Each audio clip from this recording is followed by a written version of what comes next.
Padre, do Filho e do Espírito Santo. Amém. Nessa gravação, nós vamos tratar do consumismo. Já era um tema que havia sido escolhido pelo pessoal no Facebook. Teve mais gente me escrevendo em particular, reiterando, sugerindo esse tema do consumismo.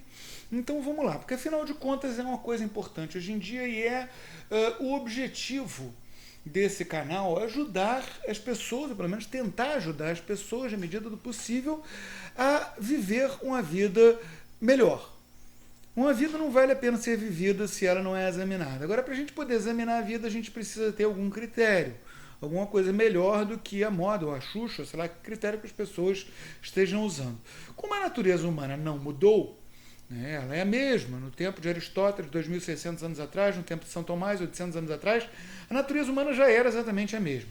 E isso faz com que a gente tenha essa sabedoria dos nossos ancestrais, de gente muito mais esperta do que a gente, para tentar sair um pouco da furada em que nós estamos hoje em dia, em que a sociedade está num processo de decadência muito acelerado e é cada vez mais difícil a gente viver de uma maneira que possa nos conduzir a alguma felicidade. Se a gente for procurar, então, no que disseram os nossos antepassados acerca do consumismo, a gente não vai encontrar basicamente nada. Porque, como nós vamos ver ao longo dessa gravação, consumismo é uma coisa que só se tornou possível com a Revolução Industrial e mais ainda com a produção em massa mesmo de coisas muito baratas, coisa que veio acontecer mais nos últimos 100 anos, 50 anos mesmo, e que hoje em dia a gente está numa sociedade completamente dominada por isso. O que a gente vai encontrar vai ser um alerta contra a concupiscência. O que é a concupiscência? É o desejo desordenado de bens temporais. É um desejo desordenado de coisas que passam. Bens temporais são aqueles bens que ficam presos no tempo. Quando a gente sai do tempo, vai para a eternidade, ou seja, quando a gente bate as botas, a gente não leva, mortalha não tem bolso. Então a concupiscência é esse desejo de bens. É uma coisa interessante a gente reparar como que toda a literatura, toda a tradição sempre tratou do avaro, né? Daquela pessoa que fica juntando dinheiro como um tio Patinhas. E hoje em dia é muito fácil a gente não perceber que a gente faz uma versão piorada disso, quando a gente cai na armadilha do consumismo. O avaro, ele ficava juntando dinheiro porque o dinheiro era um potencial, ele era uma potência de conseguir alguma coisa. Mas esse desejo dele de juntar dinheiro, ele era exatamente o mesmo desejo desordenado de bens materiais que a gente tem hoje. Por quê? Porque do mesmo modo que o dinheiro dele era um fim em si, em última instância, né, ele procurava esse dinheiro, ele procurava ganhar esse dinheiro, ganhar cada vez mais dinheiro, acumular esse dinheiro, faria com que ele se sentisse uma pessoa mais importante, mais forte, mais capaz, uma pessoa que poderia comprar tudo, mas o sujeito mantendo aquele dinheiro, ao invés de comprando a coisa, né, ele mantendo aquele dinheiro, ele tinha um potencial de compra maior. Ou seja, se eu tenho R$1 milhão, eu posso comprar a casa deste vizinho, a casa daquele outro vizinho, ou a casa daquele outro vizinho. Agora, se eu compro uma dessas casas, eu deixo de ter R$1 milhão. Eu deixo de poder comprar uma outra casa. Então, por isso, o avaro juntava esse dinheiro, para o dinheiro ser um fim em si mesmo. E é o que a gente faz hoje em dia. Quando a gente fica trocando de telefone todo ano, ou trocando de carro a cada 2 anos, a gente está fazendo exatamente a mesma coisa. A gente está tentando acumular tudo, tentando aglomerar tudo. Na medida em que a gente não vai comprar aquilo para ficar com aquilo, como seria comprar uma casa, a gente vai comprar aquilo para imediatamente depois que comprou, já estar sonhando com o próximo modelo de automóvel, de telefone, o que quer que seja que o consumismo nos induz a comprar. A gente vai ver como é que isso funciona daqui a pouquinho. Mas é isso que faz com que esse desejo seja um desejo desordenado. Porque o desejo é o fim dele mesmo. Por exemplo, a gente tem aqui um microfone no qual eu estou falando, ele está aqui embaixo, um microfone grandão, ó, cadê? Aqui, um microfone grandão, que está apontado para mim, para vocês poderem ter um som bom. Para que serve esse microfone? Esse microfone serve para poder ter um som bom. Para que serve ter um som bom? Para que vocês aí consigam escutar. Para que serve vocês aí conseguirem escutar? Para vocês poderem tentar, talvez, aproveitar alguma coisa que preste no que eu venha dizer e assim viver uma vida melhor. Para que serve vocês viverem uma vida melhor?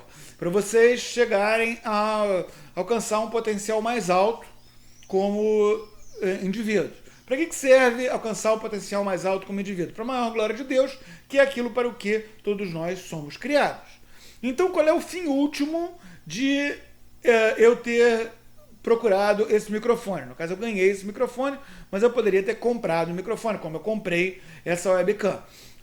Qual é o fim último dessa compra? O fim último dessa compra é a maior glória de Deus. Agora, se eu só quero ter um carro novo para ficar chique, hoje em dia o meu carro já é antigo, né? Antigamente ele era só velho.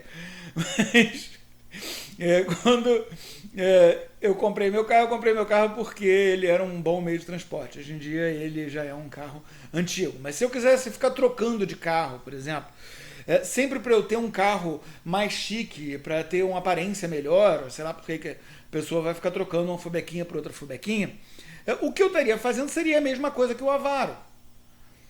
Eu estaria fazendo daquela compra o seu próprio objetivo. Aquilo não vai mais longe do que eu passar pela rua e todo mundo dizer: olha, vejam só, ele tem a incrível fubequinha XYZ do último modelo. É uma coisa que é desordenada porque ela é o seu próprio fim. Eu ter o último iPhone é o seu próprio fim. Tanto que o iPhone do modelo anterior, que me deixou tão feliz quando eu comprei, agora eu já tenho vergonha dele, porque já saiu um outro modelo. Então, aquele objeto, ele não é nada. Aquele objeto, ele é um prazer passageiro, um prazer transitório, uma potência de um modo muito parecido com o dinheiro daquele avaro de antigamente. Quer dizer, hoje em dia a gente nem o dinheiro tem, é uma armadilha satânica, a gente vai ver isso ao longo dessa gravação. Então, quando a gente vai falar de apego desordenado aos bens passageiros, aos bens temporais, aquilo que a gente não leva conosco quando a gente morre, a gente vai sempre se lembrar, portanto, do 10º mandamento, não cobiçar os bens do próximo. Por quê? Porque, tradicionalmente, a sociedade sempre teve bens finitos em número. Então, eu poderia cobiçar a carroça do próximo, porque a carroça do próximo era única. Já hoje, a gente vê que o próximo, o vizinho do lado, comprou uma fubequinha nova. Então eu fico extasiado, meu Deus, aquela fubequinha incrível. Eu posso ir na concessionária e comprar uma fubequinha exatamente igual a dele. Vocês reparem a armadilha, né? Aquilo que era uma coisa que pertencia ao fulano, hoje em dia, o que pertence ao fulano é o status que vem de ter aquela fubequinha. Eu posso cobiçar aquele status sem tirar a fubequinha do fulano. Eu posso tentar alcançar o fulano em consumo, porque os bens são produzidos industrialmente. Eles não são mais finitos em número como eles eram antes. Hoje em dia, com exceção de alguns poucos bens absurdamente caros para pessoas incrivelmente ricas, praticamente tudo é produzido de maneira industrial em números suficientemente grandes para que se possa comprar bastando ter o dinheiro. Até for ver, sei lá, uma Ferrari que é produzida em números muito pequenos, um automóvel caríssimo, ela é produzida em números suficientemente grandes para que qualquer um que tenha um dinheiro possa ter uma Ferrari igual a do outro cara. E aí, a partir daí, vai ter uma firma que vai envenenar a Ferrari, botar uma roda diferente nela, etc., para tentar fazer dela um bem único. Para quê? Para despertar a inveja, que, segundo Santo Agostinho, é a mãe de todos os pecados, que é preferir a destruição de um bem a vê-lo sendo propriedade do outro. Vocês reparem como que, tradicionalmente, então, a gente vai estar lidando com o mesmo desejo desordenado de bens temporais, só que, tradicionalmente, isso era uma coisa mais contida, pela simples razão de que a gente gastaria um dinheirão para ter uma coisa e quando a gente tivesse essa coisa seria nossa, seria única. Já hoje, a gente pode perfeitamente ambicionar ter a coisa do vizinho sem que a gente vá privar o vizinho daquilo. Então é possível fazer uma corrida com o vizinho de quem é que vai ter o carro do ano, de quem é que vai ter o telefone do último modelo, de quem, em suma, que vai conseguir ser mais consumista do que o outro. A gente consegue, hoje em dia, então, se aprisionar de uma maneira muito menos saudável e muito mais forte aos bens temporais. Porque a gente pode gastar o dinheiro que o avaro não podia, sob pena de deixar de poder comprar alguma coisa. A gente pode gastar o dinheiro e se endividar até para ter cada vez mais a besteirinha igual a do vizinho ou um pouquinho melhor do que a do vizinho. Então a gente passa a desejar uma quantidade absurda de bens e a se endividar e a trabalhar que nem um louco e deixar de lado tudo que deveria ser prioritário na nossa vida para a gente ter uma roupa de grife, um telefone do último modelo, uma fubequinha que a propaganda nos convenceu que é um avanço, entre muitas aspas, em relação a outra fubequinha praticamente igual. Então, ao invés de a gente procurar os objetos pelo fim deles, sendo, em última instância, Deus, a maior glória de Deus, ao invés de a gente procurar um objeto, porque aquele objeto vai servir para fazer tal coisa vai servir para tal outra, que vai servir para tal outra até chegar em Deus, a gente procura aquele objeto como se ele fosse um fim nele próprio, mas ainda como se a aquisição dele fosse um fim nela mesma. Porque, na verdade, e isso é uma coisa que as pessoas muitas vezes não se dão conta, na sociedade de consumo, a gente não está atrás de objetos. A gente não está procurando um objeto. A gente está procurando o prazer de ter acabado de comprar aquele objeto. Tanto é que, como eu já mencionei anteriormente, se eu compro o telefone modelo tal agora, daqui a um ano eu vou ter vergonha daquele mesmo telefone que me deixou tão feliz na hora que eu comprei. O objeto que eu buscava, portanto, não era aquele telefone. Era o prazer de ter acabado de adquirir aquele telefone. Era o prazer de não estar mais defasado na minha compra. De eu estar acompanhando para e passo aquele modelo, aquele vizinho, aquela propaganda, aquilo que me convence a tentar me endividar para conseguir acompanhar para e passo aquele consumo. Consumo quer dizer destruição. Então eu vou estar destruindo bens.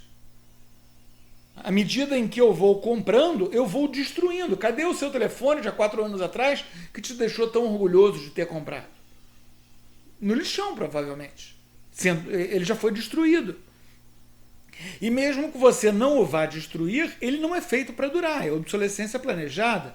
Do mesmo jeito que uma lâmpada, né, todo mundo sabe dessa história, né? As lâmpadas poderiam ser eternas, mas elas têm uma duração planejada justamente para que as pessoas comprem lâmpadas novas, mesmo que comprem lâmpadas iguais. Agora já inventaram lâmpadas diferentes, né? Essas lâmpadas de vapor que são mais econômicas, estão na moda agora, no lugar das lâmpadas incandescentes. Mas as lâmpadas incandescentes é um excelente exemplo dessa sociedade de consumo, ou seja, sociedade de destruição, era a produção de uma coisa para que essa coisa fosse ser destruída. Então ela tinha uma vida útil de sei lá quantos anos para forçar as pessoas a comprar uma outra. E a mesma coisa acontece com o computador, a mesma coisa acontece com o telefone, a mesma coisa acontece com o automóvel, a mesma coisa acontece com um monte de babulagens por aí. Ao passo que um bem de qualidade, quer dizer, um bem que nas gerações anteriores seria um objeto de cobiça, é um bem que é quase eterno, um bem que dura muitos e muitos anos, talvez séculos. Então, essa revolução industrial que possibilitou uma multiplicação quase infinita dos bens pela produção em massa, foi o que possibilitou a gente cair nessa armadilha satânica em que a gente vive hoje de se escravizar à perpétua necessidade de ter acabado de comprar a última coisa para não estar defasado. Coisa que vem de uma disputa burguesa por aparências, né, uma disputa que vem, se vocês viram as gravações anteriores sobre o surgimento da modernidade, que vem daquela coisa de estar todo mundo socado ali dentro do burgo, da cidadezinha, vendo o que o vizinho está fazendo, vendo a roupa que o outro está usando, vendo o carro que o outro está usando, e assim tentando competir em status pela aquisição de bens materiais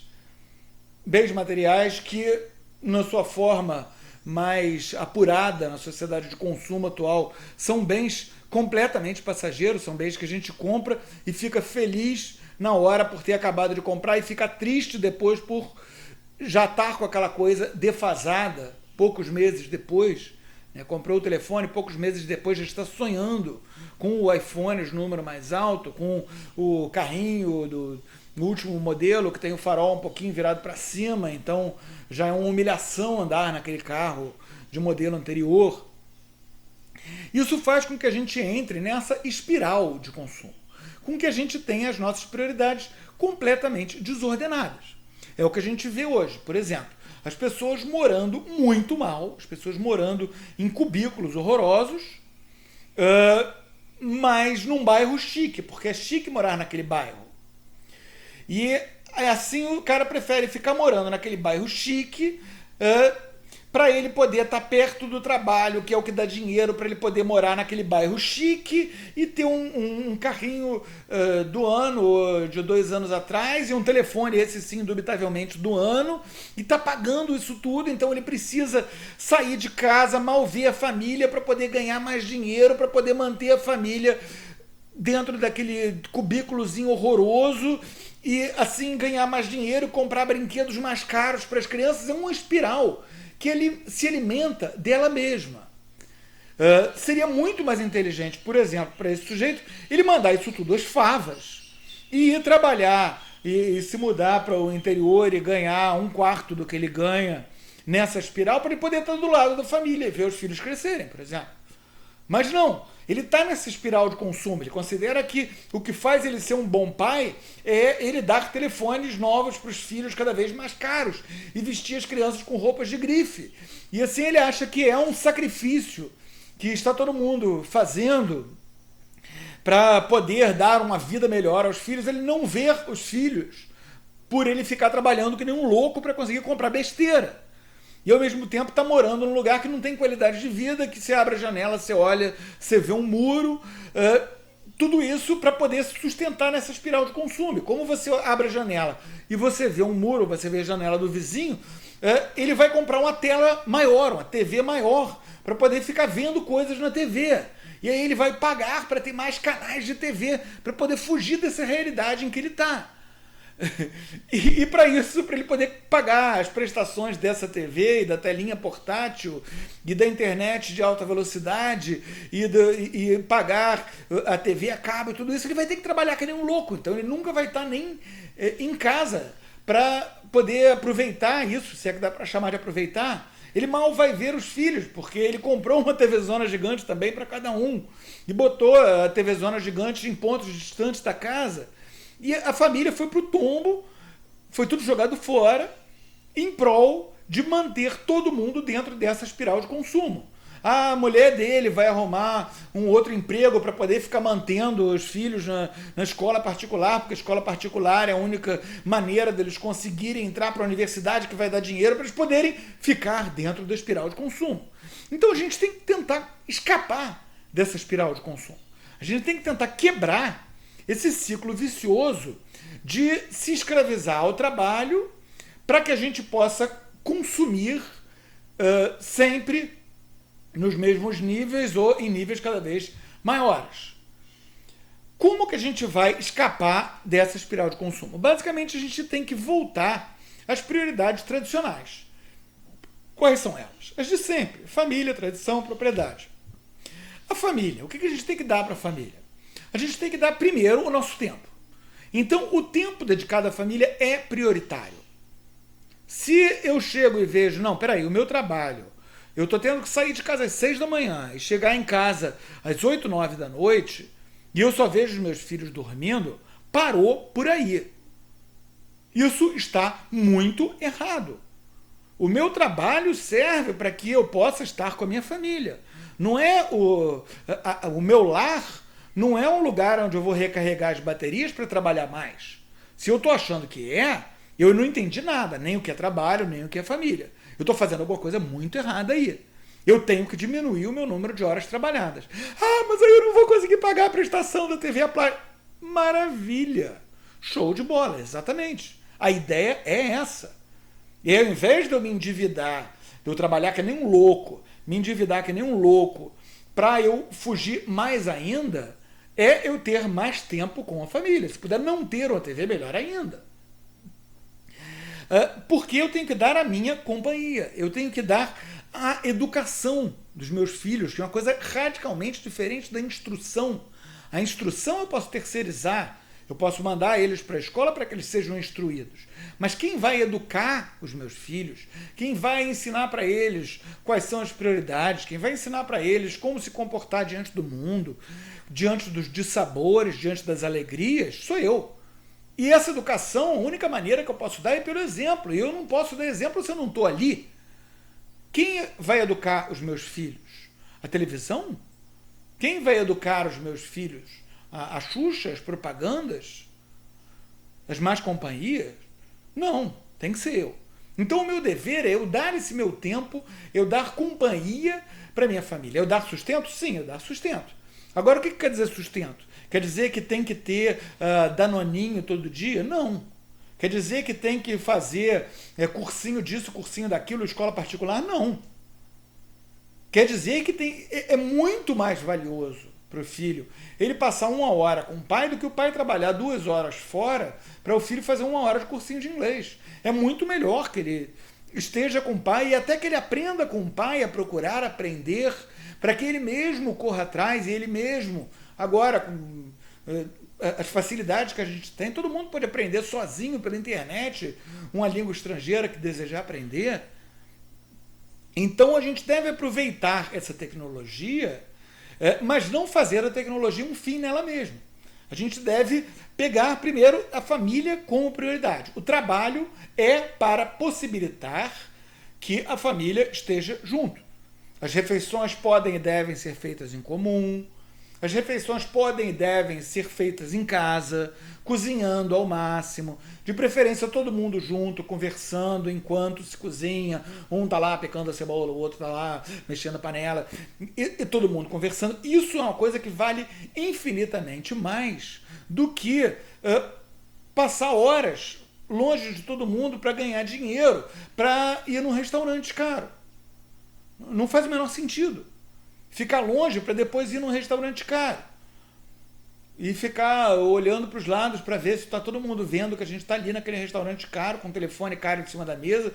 Isso é um absurdo, isso é uma obscenidade, isso não faz o menor sentido.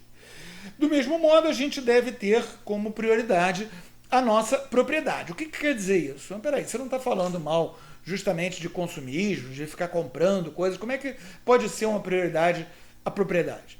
Simples. A propriedade, ela deve consistir em bens duráveis. Ou seja, se eu vou comprar uma coisa, eu devo comprar essa coisa para que eu não precise mais comprar essa coisa. Parece evidente, né? Assim, eu não vou comprar um negócio, eu vou comprar uma coisa para eu precisar comprar essa coisa de novo. É isso que a gente faz no consumismo. É essa a armadilha satânica do consumismo. Eu vou comprar um telefone para eu ter que comprar um telefone de novo assim que sair um modelo novo. Isso é um absurdo. O que eu devo fazer é comprar uma coisa para que eu não precise mais comprar essa coisa. Então, a durabilidade deve ser sempre uma coisa que a gente deve levar em consideração. A gente, ao invés de comprar a coisa pela grife ou pela marca, porque ela é chique, a gente deve comprar uma coisa por ela ter qualidade, especialmente a qualidade de ser durável. Os bens imóveis podem e devem ser uma prioridade, então a gente comprar uma casa para a família, isso é uma excelente prioridade. Agora, onde que a gente vai comprar a casa para a família? A casa é uma coisa que dura por definição, né? Então, é um bem durável, vamos comprar a casa para a família? Pô, show de bola. Tá aí uma boa prioridade. Agora, não que faça valer a pena sair de casa antes das crianças acordarem e voltar depois das crianças estarem dormindo. Porque a casa é para a família estar junto. Não é para o sujeito descansar para poder trabalhar mais e comprar mais babolagens, para encher a casa de besteira. Não. Então, aonde que vai ser essa casa? Idealmente, no lugar em que as crianças possam correr na rua, no lugar em que as crianças possam respirar puro enquanto crescem. É uma coisa que faz valer a pena para uma família, especialmente uma jovem família, né? Pensar, será que dá para eu ir para o interior? Tem como eu sair dessa espiral de consumo da cidade grande e ir para o interior ganhando menos, mas podendo passar mais tempo com a minha família, podendo fazer os meus filhos terem mais contato com a natureza, com a realidade, com as outras pessoas, um contato que não seja mediado por telinhas, um contato que seja mais imediato, que seja mais vivo, que seja mais verdadeiro, é uma coisa que se deve sempre pensar, especialmente quando se está pensando, eu vou comprar uma casa para minha família. Aonde vai ser essa casa? Vai ser num lugar horroroso, só porque aquele lugar horroroso me possibilita ir para um trabalho horroroso, para nunca ver minha família e com esse dinheiro comprar babulagens para fazerem as vezes de pai, ao invés de ter um pai, a criança tem um telefone celular de R$4.000, se aí não é uma boa. Quer dizer, a gente tem que pensar sempre o fim último daquela compra, de cada compra. Buscar a durabilidade, buscar a coisa que a gente não está comprando para ter que comprar de novo. E buscar a apreciação gratuita ou quase gratuita daquilo que é eterno. Da beleza natural, da boa arquitetura, ir a museus, ouvir boa música, concertos que hoje em dia tem de graça. Hoje em dia a gente tem acesso a praticamente tudo quanto é música já possível, imaginável, com a conexão de internet baratex. Então a gente procurar ter acesso a isso tudo. Esse, inclusive, é um dos poucos bons argumentos para visitar, ou pelo menos, não digo para morar, mas pelo menos para visitar cidades grandes. Esse acesso a boa cultura muito barata. Eu acho que vale mais a pena morar a 100 e poucos quilômetros, 200 quilômetros de distância da cidade grande e ir de vez em quando passar um fim de semana para visitar museus, ir a concertos, etc. Mas cada um pode pensar por conta própria. A questão é, será que eu consigo viver na cidade grande sem me enfiar nessa espiral de consumo? Será que eu consigo viver na cidade grande de uma maneira que eu tenha alguma qualidade de vida, sem precisar ficar longe de casa trabalhando que nem um louco? É muito difícil. Algumas pessoas têm trabalhos que dão dinheiro suficiente para isso, mas a imensa maior parte das pessoas que vivem na cidade grande vive numa escravidão, morando dentro de um cubículo com vista para a janela do vizinho, quando ela poderia ser muito mais feliz, passar muito mais tempo com a família, ganhando um quarto do que ela ganha e morando no interior. E, finalmente, a tradição. Quais são os elementos da tradição que nos ajudam a fugir dessa espiral de consumo? O tempo litúrgico. O tempo litúrgico é uma coisa que ajuda tremendamente a isso. A gente orientar a vida pelo tempo litúrgico faz com que a gente não viva num presente falso perpétuo, que é o que acontece quando a pessoa está presa na espiral de consumo. Ela vive sempre num presente. Esse presente consiste numa alegria muito rápida, muito passageira, de ter conseguido alcançar, não estar defasado, ter conseguido acabar de comprar aquele telefone novo, ou aquele carrinho novo, que antes mesmo de acabar de pagar, o cara já vai estar trocando por outro. E nesse presente coexiste, então, essa alegria extremamente passageira de ter acabado de comprar algo e a cobiça do próximo algo que vem pouco depois. A alegria de ter comprado esse modelo de telefone vai durar 2 meses. Ter comprado o carro vai durar 5, 6 meses. Assim que sai o modelo novo, já fica essa cobiça, essa ganância, essa concupiscência, essa busca desordenada daquele próximo bem temporal, já está em ação. Então, orientar a vida pelo tempo litúrgico ajuda a sair desse presente e manter sempre em mente o nosso fim derradeiro.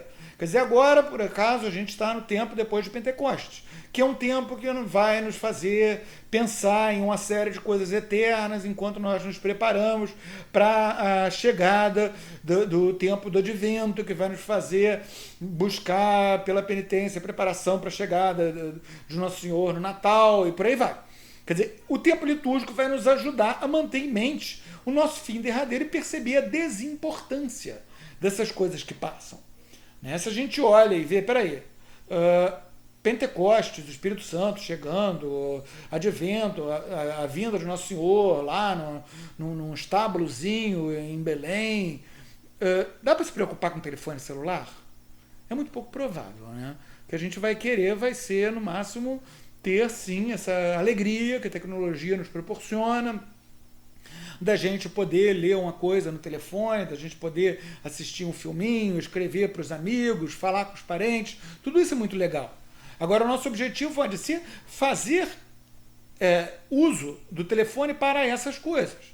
O telefone vai servir para que eu possa falar com a minha tia, o telefone vai servir para que eu possa trocar mensagens de texto com a minha mulher, o telefone vai servir para que eu possa ler um livro. Não é o telefone vai servir para que eu tenha o último telefone e esteja logo ambicionando o próximo. Reparem, é uma diferença enorme. Se eu tenho uma visão ordenada disso, eu vou procurar um telefone que funciona, que seja mais durável, para que eu consiga ficar com ele até ele pifar, ele dure uns 2 anos, 3 anos, quem sabe, e por aí vai. Ao passo que, se eu só quero ter o último modelo, eu muitas vezes não vou nem prestar atenção na capacidade dele de fazer as coisas para as quais eu preciso de um telefone, porque mais importante vai ser aquele modelo para mim. Também é muito importante para a gente sair dessa espiral de consumo a gente se perceber inserido numa linhagem. Ou seja, eu sou o filho de fulano, sou neto de Beltrano, sou bisneto de ciclano, eu sou o pai do fulaninho, eu serei um dia o avô do ciclaninho. E isso que eu recebi dos meus pais, eu devo transmitir aos meus filhos. Então assim eu me coloco dentro de uma linha do tempo da família.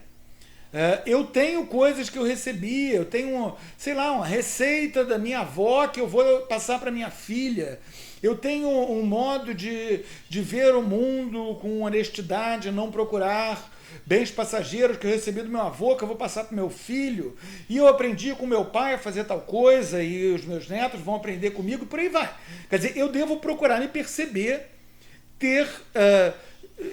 ver como é bom eu ter tantas coisas que eu recebi dos meus antepassados, coisas essas que eu devo celebrar e passar adiante.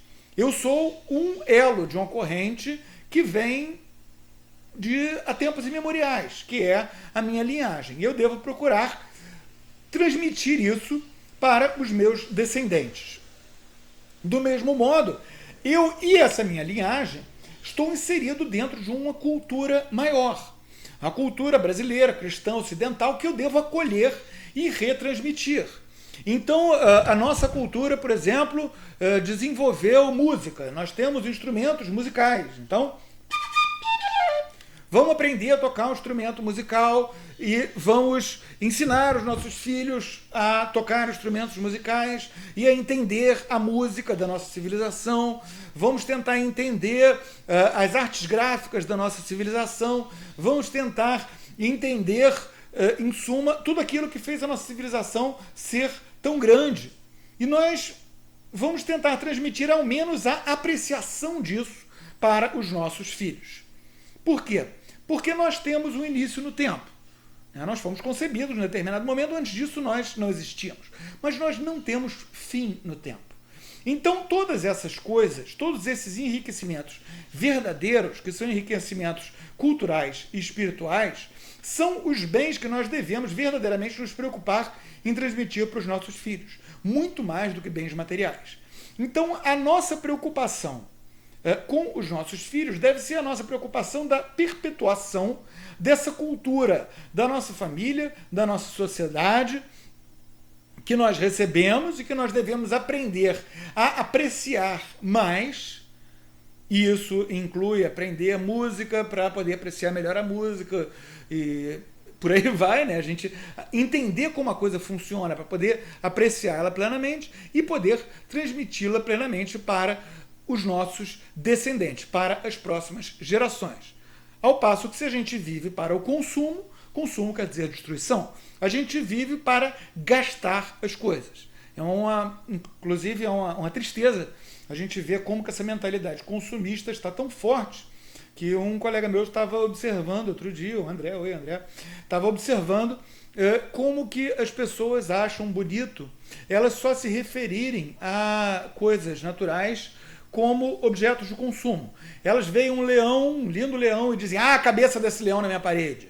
Vem um baobá de 2000 anos, dizem, quanto palito de fósforo. O que é isso? É uma mentalidade de consumo, é uma mentalidade de destruição, é uma mentalidade de criança birrenta e mimada que não entende a beleza do mundo, a beleza de fazer parte do mundo e a beleza, inclusive, de fazer parte de uma sociedade, de uma espécie humana, né, que vive nesse planetinha que Deus deu para a gente tomar conta, não para a gente transformar em palito de fósforo. Então a gente tentar sair dessa espiral de consumo, especialmente antes que a gente veja uma árvore belíssima de 2000 anos e pense quanto palito de fósforo, porque isso já é um sintoma de uma desordem interior muito grande, é algo que deve ser uma nossa prioridade. Vamos abandonar essa espiral de consumo e vamos tentar viver a vida melhor. Você já deu um beijo em todos os membros da sua família hoje? Não? Então vai lá e dá um beijinho neles. Aproveita e agradece a Deus por tê-los perto de você. É tão bom a gente ter quem a gente ama perto da gente. Louvado seja nosso Senhor Jesus Cristo.